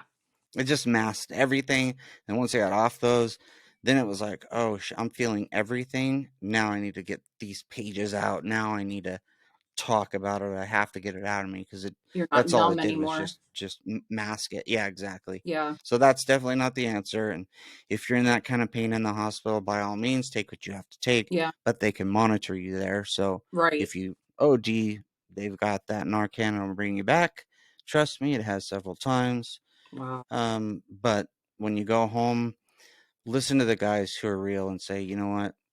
we need to taper you down off that. That's not the answer because it's not a long-term answer. No, it's not. And And I if you had the same like situation, which it sounds like you kind of did, like I felt like when I was in the hospital, they didn't give me like anything near the amount of painkillers that you did. But again, you were in a much, much worse situation. And I do remember they offered like hydrocodone, and it was every yeah, like four well, it goes. hours or something. And it really, because I'm not used to that kind of thing, to be, Yeah, that dependent, I guess, on something to make me feel a little bit better. And when they yeah, sent me home, it was kind of like, all right, well, continue on taking what you did in the hospital. And when it started not working, they would up it. mm-hmm. You have And to only go up. yeah, and then they go up, and I just remember like being on a higher dosage, and it felt like it wasn't even working. I'm like, how am I like doubled Yeah, up to where I'm at? And I was like, I don't want to go any higher. Like this, I remember it and like then you can't go higher. Then you right, got to go to oxys next. Like right. it just gets worse and And it worse and just, worse. yeah, and it was like, well, what am I supposed to do? And then at one point, my doctor wouldn't. They were like, we don't want you to be on any. And it's like, how can you go from putting me home Mm-hmm. from every 4 hours so that I can feel, I don't know, something, feel like I can kind of Some sort of move around. relief. Yeah, Right, right. And yeah, relief. And it's like, okay, and now you just want me to stop, like cold turkey it, yeah. and be done. And it's like I remember just feeling like total shit. And the Lyrica was, and I shouldn't say was, continues to be the scariest for me because I am Do you try to extremely, taper off that I am or? very dependent on it. And Yeah. the problems that I've noticed is like I there were a ton of different medical professionals that said stuff about Lyrica like when I first was put on it. And I'm noticing it over time. Now we're going 2 years almost, that like if I'm off it, I'm stiff as a board. I can't move. I Really. can't do anything. It's just like you feel like you can't. I don't know how else to put it except move. And Mm-hmm. I just recently I had an issue with script that like a doctor, he had a lot of personal things going on. And I was like reaching out and being like, hey, I need this script. I need to have this. And I was so good with Right. like kind of almost like tampering away, pills so that if anything like this ever happened, I would have enough. Mm-hmm. And Yeah, exactly. and I it had to didn't. learn to do that too. Skip a Yeah, dose because you just don't and know. have a little Yeah. squirrel's nest of Yeah. extras for those sort of The things, little, or when for a the rainy doctor day. can't get back to you, Right. insurance says no for some reason this time after they Yeah. have for 12 months. Yep. I've run into all Oh that. yeah. And it And gets sketchy at the pharmacy. oh They god. Yeah. can't they never fill my shit until I'm out. It's Yep. always the day of I'm out. Oh And yeah. then you throw in things like, high end narcotics, and it's like they don't mess around with that, that's all DEA connected Oh and to yeah. the doctor and all that stuff. Oh So yeah. And it's just a mess it dealing with all is. that stuff. And like I remember it was, I mean, because it was recently, I think it was maybe like the end of January that happened. And I was off. I was so mad that I'm like all these pills that I put away, in case of a rainy day, I had used because I take it twice a day. And I Hmm. for 2 days, like I just was done. And I remember I went to PT, and I was so thankful that my PT trainer, she kind of like sat down with me, and she knew right away like something was wrong. And I told her what had happened, and she's like, "Ooh, we're going to go easy today." She just knew, and she Hmm. knew how Lyrica affects, everybody. And she's like, yeah, something like that we don't really want to mess around with. And like the more we talked, she was like, why don't you just ask your primary to send it in instead of, the guy in New York City, my physiatrist. And I was like, duh. I'm like, I didn't even think of it. And lo and behold, I go on a portal, get it, the next day. And I kid you not, like within, I would say 20 minutes after I took the pill, I felt like normal, Yeah. quote unquote normal Yeah, again. back to the normal pain, Yeah, right? the normal pain. not Um, not that excruciating like right. fire and surges Oh of my pain. God, where you just don't want to like get up. Like you just don't want to do, I don't know how to put it, except you just don't want to do fucking anything. You're like, get away from me. Yeah. Don't touch Yeah, me. yeah. Everything hurts. And, it just like that, it was kind of scary because I've come off it before where they thought that it was, I was having a like reaction to it or like a side effect. And that was just Mhm. like hell. And then that was kind of where they noticed, okay, she needs this, and I mean, even when my physiatrist put me down to like 75 milligrams twice a day, I didn't put it together. And this was like early December of last year. I couldn't sleep. I was waking up with like these shooting pains to my feet that, I mean, I'm guessing were what woke me up. And like Mhm. I would feel kind of a little bit shittier through the day. And I'm like, what is going on? And I remember I was actually like, I just had like a duh moment when I was on my podcast because somebody asked about medications. And I said, I was like, yeah, the only thing that's changed was my Lyrica. And it was just like, oh, Yeah. idiot. There it I is. was like, so, I reached out to my doctor and I said, hey, this, and this has been happened since we lowered it because I was at originally 150 milligrams twice a day. So Mm. I thought about it and I'm Mhm. like, okay, well, now I'm only taking 150 milligrams once a day, technically, and Yeah. I was just like, huh. And he goes, you know what, we're going to bump you up and see what happens. And as soon as he did, lo and behold, I was fine. So I'm back to the 150 twice a day. And it sucks. I mean, I don't want to be on it. Like Yeah. there's side effect. I mean, I don't know all of them, but one of them is definitely hair loss. Like, you can't tell, but like I have some patches that I'm like, what the frig is this?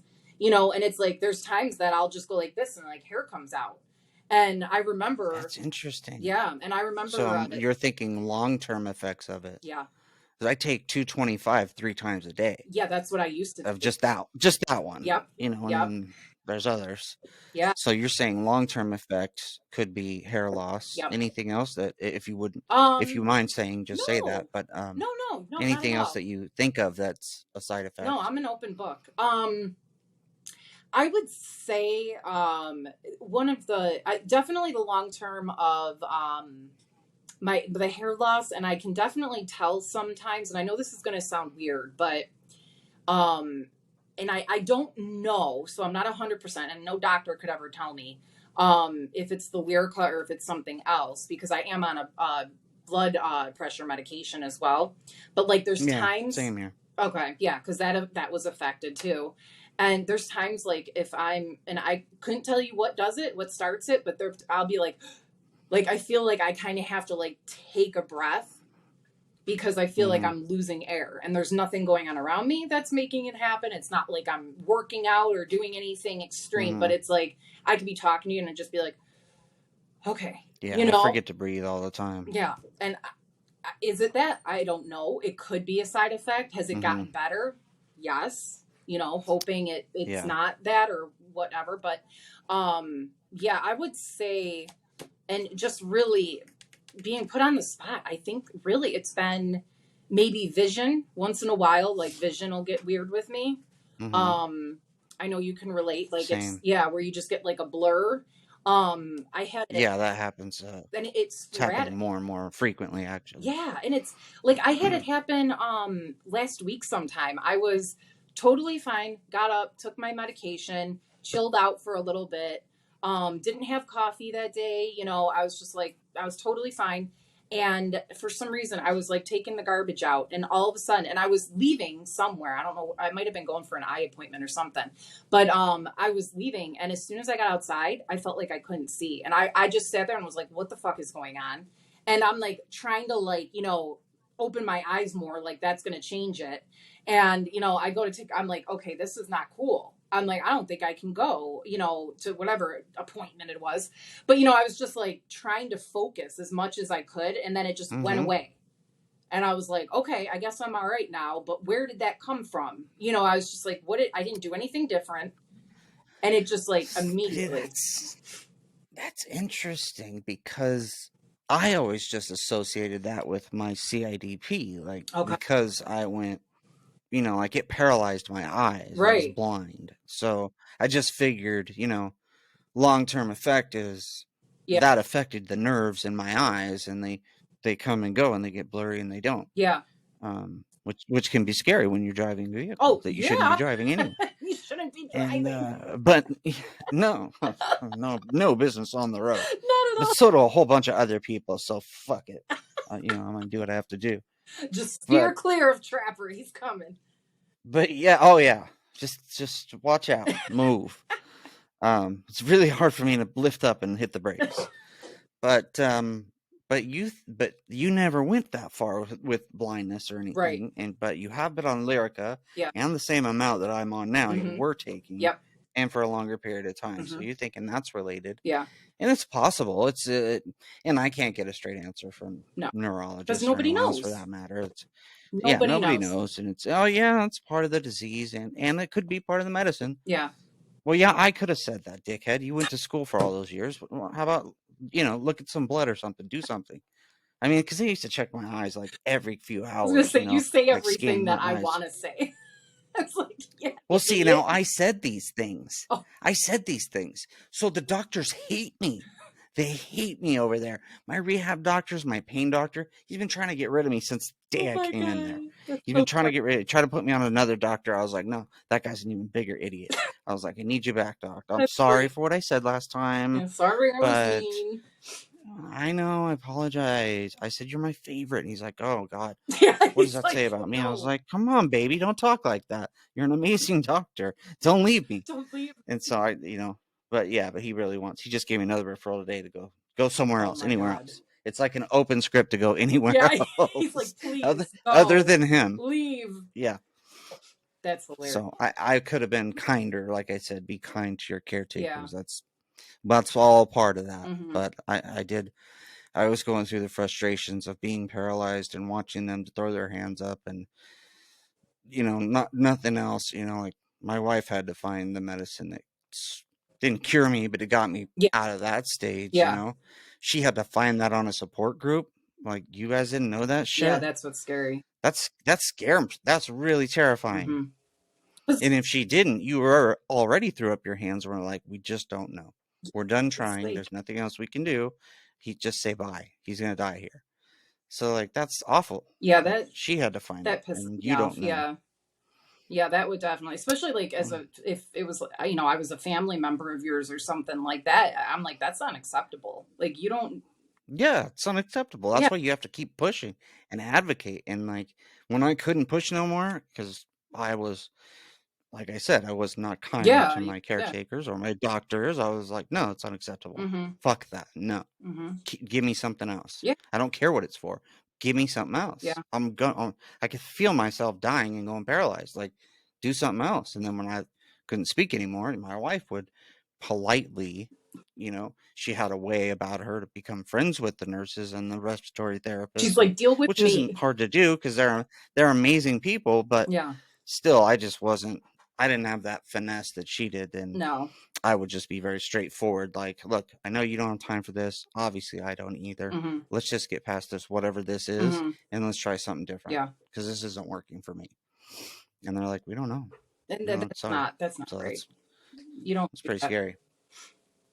You do not. You just. I mean, I still, I feel terrible that that's how you were treated and how like the just enormous, horrible like stages that you went through. During that. It makes me actually grateful for how. I mean, it makes me grateful, I guess, how they handled me at the hospital out here. It's like they Hmm. had an idea of what to do, kind of. I mean, it took a little bit of time, but it wasn't Hmm. anything like you experienced. And there was no Yeah, like and throwing up of arms, like we don't know what to do type of thing. It was like, oh yeah, we're doing this and we're and it's a gonna, great hospital. That's the yeah, scary part. that's, This is like a great level 1 trauma center. Like, yeah, helicopters flying in all day, dropping people. right.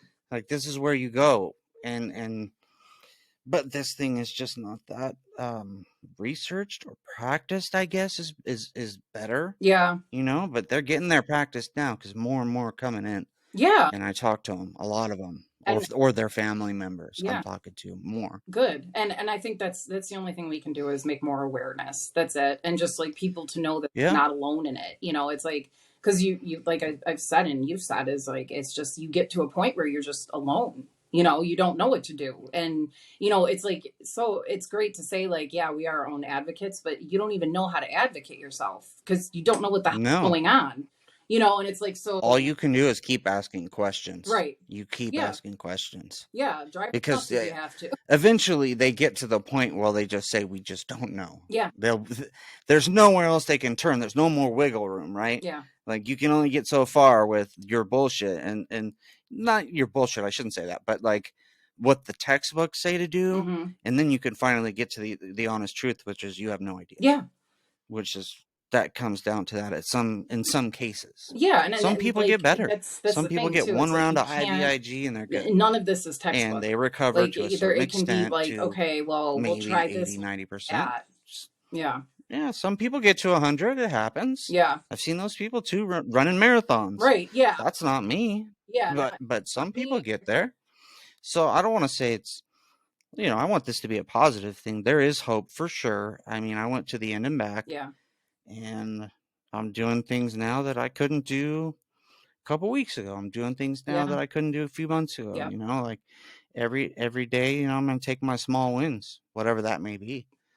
and that's the So best that's what I'd way to like do the it. message to be anyway. I mean, like, yeah, there's other people. You're not alone for sure. Yeah, And if you ever have questions or you need somebody to reach out to on Trapper Swope, Rolled 740 Inc. is my handle on everything. By all means, hit me up. I do a podcast. Sarah does a podcast. yeah. So, is there anything else you want to plug or say or Um, before we close out? Yeah, I mean, the only other thing is, and I don't want to copycat you, but just letting people know that they don't have to be alone in this. It's like you can get to a very dark place, like we've said, and it's very difficult, but there is a light at the end of the tunnel, and it takes a while to get there, but like, you have to have your small wins. You have to see it for what it Yeah. is, and even now, like, anybody that might have been diagnosed a month ago, 2 months ago, to a year ago, you're gonna still be a different person than you were that day. And a lot of, I mean, and knock on wood, but I haven't talked to or heard from anybody that's come out of this in a negative way. Like anybody that has Oh, yeah. survived, they really, they don't take things for granted. They're very thankful for what they have and where they're at, mentally and physically. So, yeah, my biggest plug is just don't feel like you're alone. Like, you have Trapper, you have me. You can always reach out, Renee's podcast, Spotify. You can message me right through that. Another is Renee's podcast, all one word on Instagram as well. So there's always hope, and I feel like both of us are open books, and we're more than willing to help anybody that we can. So if anything, we can talk your ear off, if any, so Oh, all day. Yeah, we yeah. haven't even got really barely scratched the Right, I surface. know, I'm like, let me tell And, you my story. How many hours do you have? yeah. Yeah, Or if a lot of folks that I talk to, maybe you don't want to be on here, you don't want to be recorded, that's perfectly fine. But mhm, we could pick up the phone and have a conversation for sure. absolutely, I'll listen. absolutely. you know If you you just know want to say where you're at, I'm here. I'll yeah. listen. And even if you don't want to talk on the phone, text, there's so many other ways to communicate, just to get whatever you need to off your chest, because even for us, this is therapeutical. I mean, I would say, just being able to get a lot out to you is helpful. And then hearing what you have to say is also helpful. So there's only a positive, that comes out of talking about Yeah, it. Yeah. for sure. I've seen that in my experience with doing this and talking to people that were in some pretty bad places Hmm. and seeing how fast that being kind and that spreads Hmm. and watching them do the very same thing not very Oh, long yeah. after Yeah. it spreads. So that's really awesome to see. Yeah, absolutely. I So totally thank you agree. so very much, Sarah. Yeah. I appreciate you for doing this. Thank you so Yeah. much, and we'll follow up again for sure. Like I said, we've barely scratched the I surface. know. There's so much more to dig into, and we will. All right. So till next time, Yes, thank you. thank And you thank you for having me, Trapper. for sure. All right. Take Bye care. bye.